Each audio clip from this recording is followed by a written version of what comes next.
All right guys, welcome back to the channel. This week we are here at Beaver State Fling. Sorry I've been off for a little while, but we're bringing back the practice rounds and I'm super excited to start it this week. Hope you guys enjoy. All right, so hole one, kind of like a pretty much a straight flex distance driver. I'm gonna be throwing a couple generals, but yeah, some sort of distance driver that you can kind of flex and just keep straight. You don't really, it looks like you want to finish left, but you really don't. You just want to pretty much just finish straight. So that's kind of the shot I'm trying to go for. I'm just throwing on a little flex and just try to land flat as I can.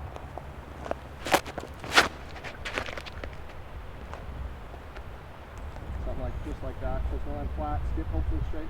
Yeah. All right. That's pretty much what you want. I want to throw one more. And like you said, I'm just trying to really almost throw just a straight shot with a distance driver.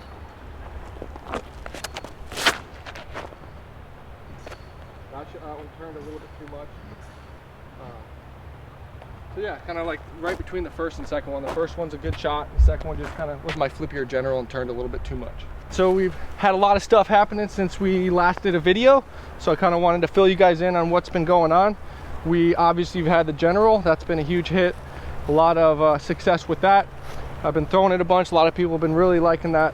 And so that's been great. And then we've also got my new apparel line with Reactor Project. These are the new polos we got. And this one's called the Raptor. It's gonna be the Raptor line. So you got that kind of little small logo right there. So it's gonna be the Raptor line of polos. That's been super cool. And we also have my Tour Series Felons. These are turned out super cool. Fern threw one right here. And so we're gonna be, I'll show you guys those maybe in a couple holes once I find a good shot for it. And here they are. Fern threw a forehand with one. First look at those. Got a cool dinosaur Raptor since I'm Raptor legs. So yeah, we got a couple different colors. We'll do a giveaway here in a couple holes, so stay tuned. Also, what up, Fern? Oh yeah, Fern dog in the house. New logo. Yes, new logo's looking Look at sick. that, dude.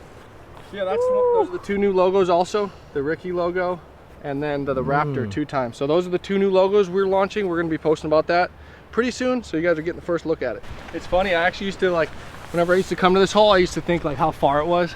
And like, oh, I have to bomb a distance driver. Now it's like I throw like a 80% shot and I'm going deep of it. It's pretty crazy.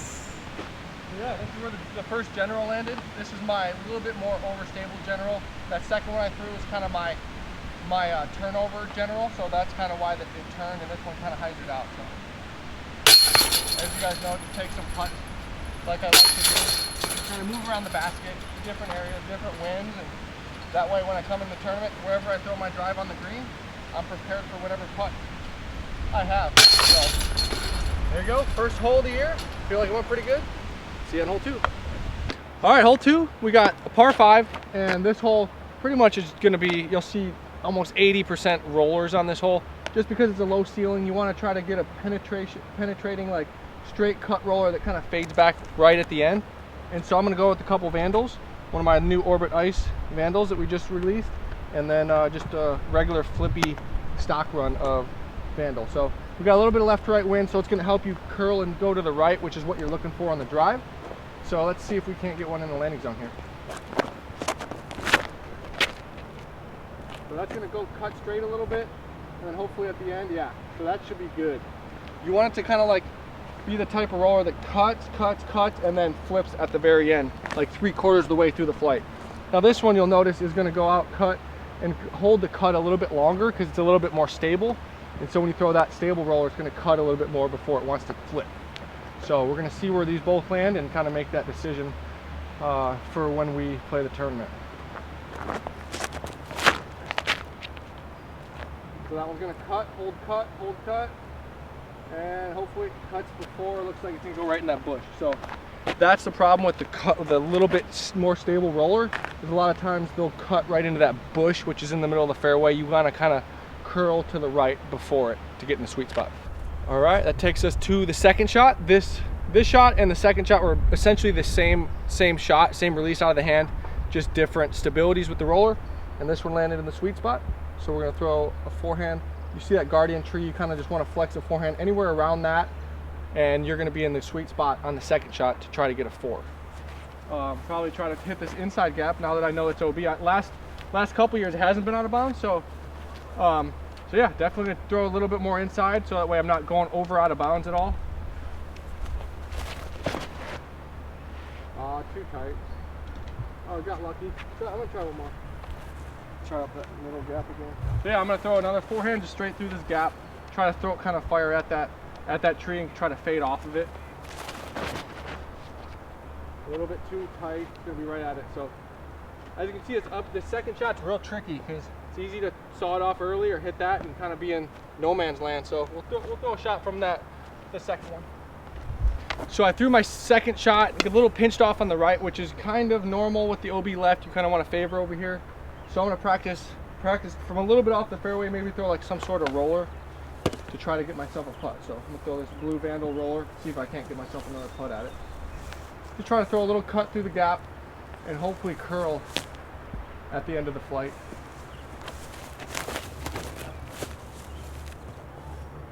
Just like that. Wow. Exactly what I wanted. Let's see if we get a putt. All right, so that should be circle's edge putt. Try to get a birdie. So Beaver State Fling always used to be like one of the top 10 biggest events, I would say, on the national tour, which was obviously, for people that don't know, that was basically the pro tour before the pro tour with all the best players and best events, and they had a point series and all that stuff. So I played the Beaver State Fling back in probably 2013, 2012, right in that era. And then, as everyone knows, the Paul Macbeth, Ricky Wysocki battle that happened in 2015. So there's been a lot of history here in Portland and out here at Beaver State Fling and Portland Open, all those events. It's a great disc golf city, as you see. A lot of people love it. And yeah, I think 2012 was my first tournament here. Here we are, what, 2024? That's my 12th season playing out here. So yeah, got the putt after kind of a mediocre second shot, and we'll just kind of take a couple putts from here. So we end up saving the birdie. This is a tricky little hole, as you guys can see with all the new out of bounds and stuff. It's pretty tricky, but you know, sometimes you gotta throw two rollers to get the birdie. We got a 400-foot, slightly uphill with a little bit of a raised basket. Should be perfect for a felon. Let's find out. Oh, unless you do that. Try one more. That was my flippier felon. That wasn't me, by the way. That was Fern's fault, man. He picked the wrong disc. Okay, let's start over. Let's start over, all right? All right. So this is a little bit straighter, or a little bit more stable. That orange one's my beat up one, and I just didn't throw it well. So we're gonna make the adjustment, throw a little higher.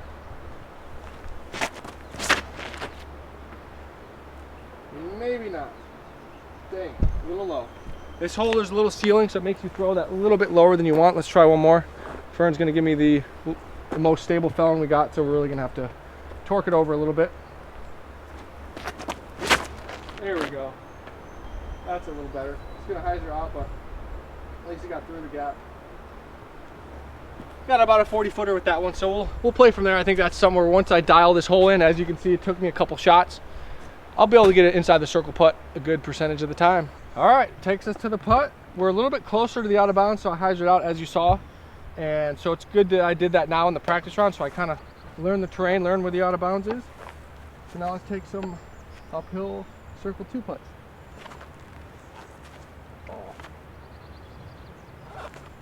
And so my thing when I'm putting long range from circle two, I always feel like my aiming point is obviously way higher, like up there.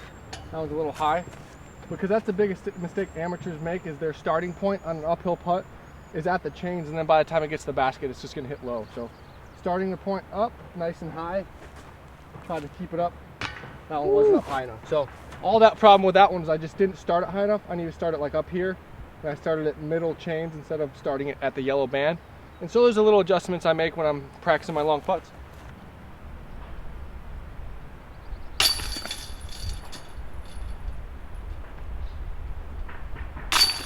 Gotta make the comebacks in case you miss, you know? All right, takes us to hole 4. We got a par 4.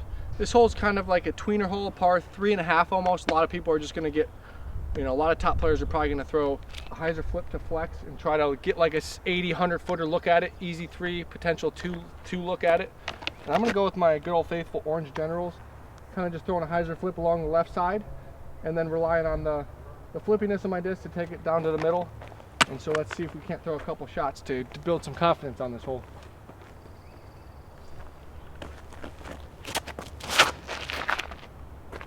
Not quite enough turn.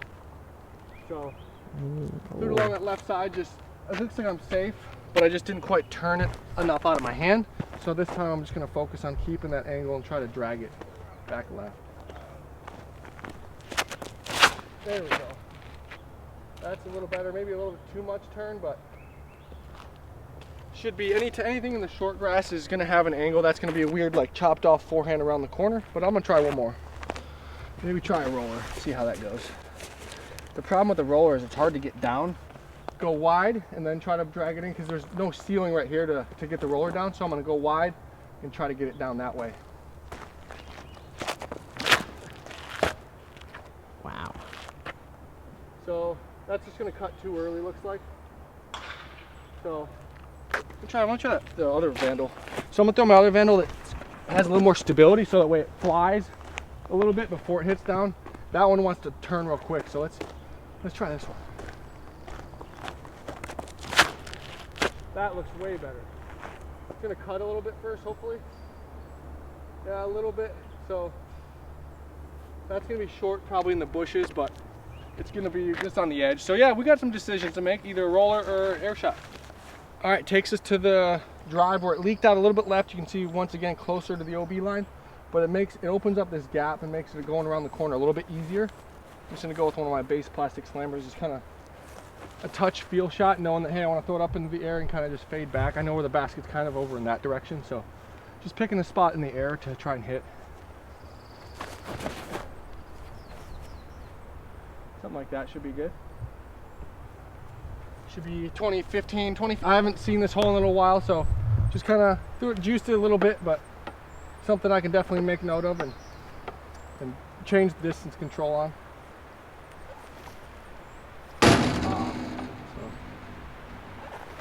Whoopsies, getting it's pretty windy out here, so practice some spin putts as well. Try to, whoopsies. So yeah, I just try to get spin putts, regular putts. I like to have both of my putts warmed up so I can break them out in the tournaments whenever I need them. All right, hole 5, it's pretty stereotypical Oregon hole. We got a low ceiling, par 4. Got to try to puncture through the gap and kind of just fade a little bit left. There's this one big guardian tree and then a low ceiling. Those are the two main factors on this hole. So try to blast the general straight through that gap. Once again, just try to land flat, straight, and then maybe a little bit of fade at the very end. A little early release on that. So that's probably just gonna be a layup for a par. So let's try to hit one into the landing zone here. There we go. That's cash. So that should be around the tree. Yep. And that's pretty much the golden spot. So we'll play a couple from there and dial it in. So yeah, here's the drive. This is pretty much the sweet spot you want to land in. And it gives you pretty much a 250, 300 foot, either forehand or like a hyzer flip turnover, like holding, like putter, mid-range type shot. So yeah, I'll throw a couple of each, see which one's working. Sometimes my forehand's feeling better than my backhand or vice versa. And that's the beauty of having both, is you can lean on one day versus the next. And yeah, that's why I practice both, because you never know when you're going to need it or when the situation calls for a certain shot. So we'll throw like a nice holding over dagger shot, and I want to try to favor the right hand side because we got OB left, so there's no reason to really test that. So I'm going to try to just hold that right side, probably 20 feet right of the basket, something like that. We're throwing straight at the OB. See, that was way too close than I wanted. So this hole is this shot's tough because that ceiling makes you throw it a lot lower than you want. You don't want to hit the ceiling and drop out of bounds, and so that happens a lot when you throw it too high. So that's kind of in your head. You just got to make sure to commit to the height. The biggest thing on this hole is just the height, because that line was good, just threw it too low. So I'm gonna try to throw it that little bit higher, but it's hard to really do that because of that limb. So you just kind of make the adjustment on the speed. Throw it low and hard instead of raising your height up. There we go, that's way better. So more direct at it, a little bit on the right hand side, should be about 20 feet. So as you can see, I'm making the adjustments on the drives, on the upshots, with my speed, with my angle control, all that different stuff. So first time through the course, and so I'm just learning, taking in all the variables and making the changes when I need to. So yeah, I'm just gonna kind of go over to the spot where I probably will land, which is kind of in this area. This is kind of my sweet spot, completely away from the out of bounds, no chance to go OB. So my disc landed there, pretty close, but I'm just gonna play here because it's a very high percentage spot to land, and it's somewhere where I really want to just get a good feel for how the putt's coming out of the hand and all that stuff with a certain wind. So I'm gonna take some from here. And so it's the type of thing where, you know, if I hit early, which obviously that's not my goal, but you pitch up to the landing zone and then this may be your putt for par, but hopefully it's a putt for birdie. Either way, I'm ready for whatever I'm putting for from this spot. So that's the important part, building that confidence, hitting your sweet spots, and you're not gonna hit them every time, but if you have a general spot where you can feel comfortable from, that's a big confidence builder when it comes to tournament time. So do you like the backhand upshot at the moment? Yeah, I think the backhand's good. I mean, you know, it depends. If my forehand, you know, if I start practicing it throughout the week, and you know, it could change. You know, it's, you know, as for nose, I'll practice, and sometimes I'll completely change my game plan based on just a feel. You know, I have a feeling sometimes that, hey, this shot, for some reason, something clicked in mid-practice week, and I'm changing my shot up a little bit. So these are just guidelines. You know, I definitely, 95% of the shots I'll be doing in the tournament, but there's always that small percentage, certain wind, certain scenario. You know, if it's raining, maybe I don't have a good grip on the forehand and I got to go with backhand when I normally was throwing forehand. So just those little things. And yeah, hopefully it takes some tips away and change your guys' practice routines. All right, we're on hole 6 and we got a 445 par 3. This is a different hole than normal. We got a pretty much dead straight shot. Got some wind action going on. Pretty cool green. This is definitely a signature green up there. And this hole is going to take a couple shots to kind of feel the wind out and see how the discs are reacting up there. But I'm going to go with a couple green generals again. My circled one is a little flippier, and my regular one's a little bit more stable. So we'll see how they react in this wind. But it's just a 445 kind of flex shot. You don't have to really worry about going long because there's kind of a back slope. So if I throw it 460, 470, it's just going to hit the hill and stop about 20, 30 feet away. So that's kind of what I'm trying to do, is just play that backstop and drop and give myself a good putt. So try to kind of just throw it like a couple feet off this right-hand side and then fade back into the basket. That's kind of the goal. So let's see if we can do it. That's exactly what I'm going for. So looks like that was money. So that one was a little bit more hyzer. So there's some OB up there, but we'll see. That first one was definitely ideal. It's exactly the shot shape I want to go. So let's go putt. All right, so we're at the green here, and as you can see, there is kind of like a fake lake OB here. It's not really in the way too much unless you hit a tree. If you have a normal flight on your disc, it's not really going to be in the way. My first one's right there, obviously parked, and then my second one sawed off a little bit, so it should be definitely safe. It's probably just in these bushes somewhere over here with a long putt. So this is totally fine. Yeah, this is kind of the bailout zone, I guess, if you want to call it. So we'll put a couple from here just in case I don't trust it or for whatever reason.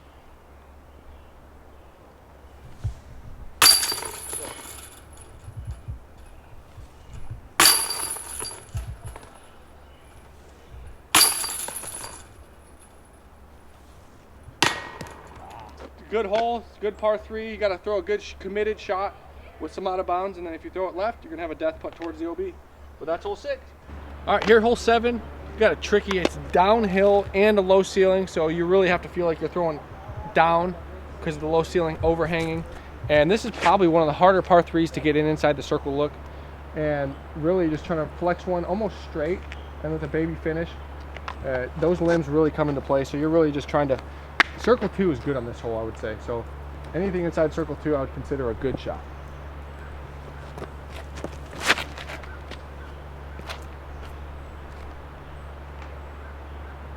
So that was a really good line, just hit a late limb, but I like the angle and the height and everything on that. We'll try one more. Oh, that was cold. So yeah, I mean, this hole is really tough.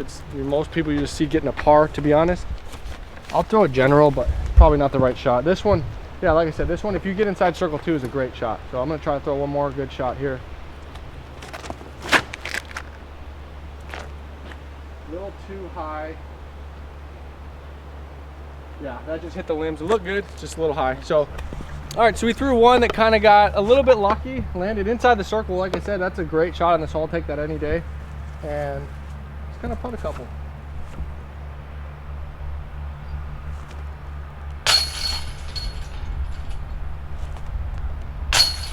Putt's coming out clean today. That's always a good sign.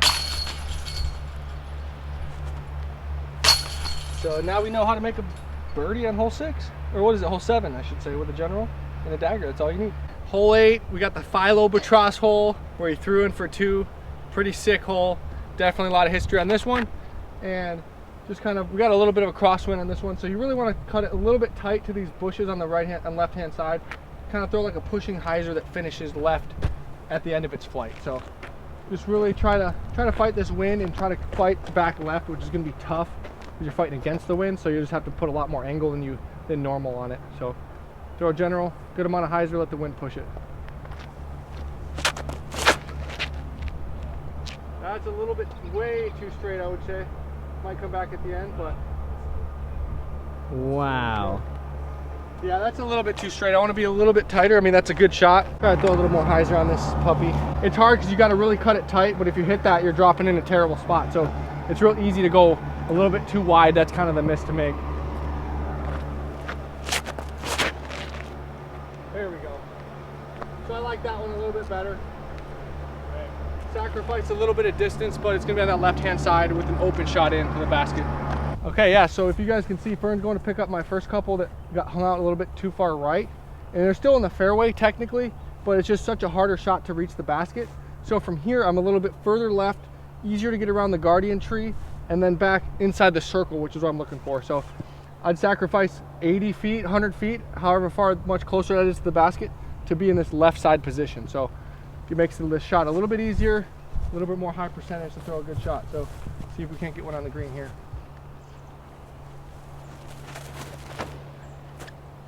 That's, get up a little bit. Ooh, if that gets up a little bit, that should be circle's edge. I just need to throw a little bit higher, but that was pretty much the good line that I was going for. Let's try one more. That, if it holds a little bit more. Oh, so close. Another foot of turn and that's inside the circle, but now it's probably about 80 feet or so. So there's a lot of good guardian trees up there. That first one should be, I would say, about 60 feet, 50 feet. So let's see where we're at. First one got smashed down in the wind a little bit. Good line. It was heading over here, I think, right around 35, 40 feet is kind of the good landing zone that I'm trying to hit without being too aggressive and getting yourself a putt, but got smashed down. And then my second one made the adjustment, a little bit too much hyzer, and just got a pitch out from the woods. So yeah, just gonna be making the adjustment on the second shot. This second shot's very tough and it's really hard to get inside the circle. That doesn't mean it's impossible, but we'll take a putt from here just in case. Gotta make one, come on. There we go. That forehand putt from the woods. That's how you birdie it. All right, hole 9, downhill towards the river. Basket's in between a couple trees. This is a signature par 3 out here. I think a lot of these holes are, but just so fun, visually appealing. Almost every hole is. That's why everyone loves it out here at Milo. It's such a fun course to play visually, and the shots are a lot of fun to throw. So I'm gonna throw, it's a 440 downhill, but it plays about 360, 370. It doesn't play super far. So I'm gonna throw a couple of my Bazooka, Albert Tam, Cotton Candy trusts. There we go, that's really good. That should be a great shot. Should be about circle's edge right. Yeah, so that's kind of what I'm going for. A little bit too far right, but I'm gonna try one more. Try a Fallon maybe, see how that, or actually throw the compass, hyzer flip.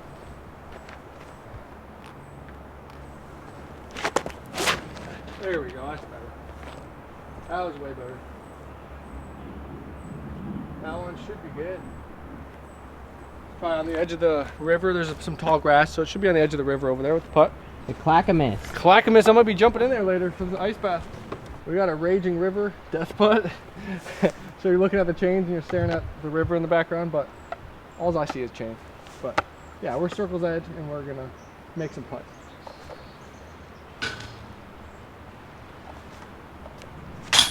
A little bit of limage in the way, but it don't stop you.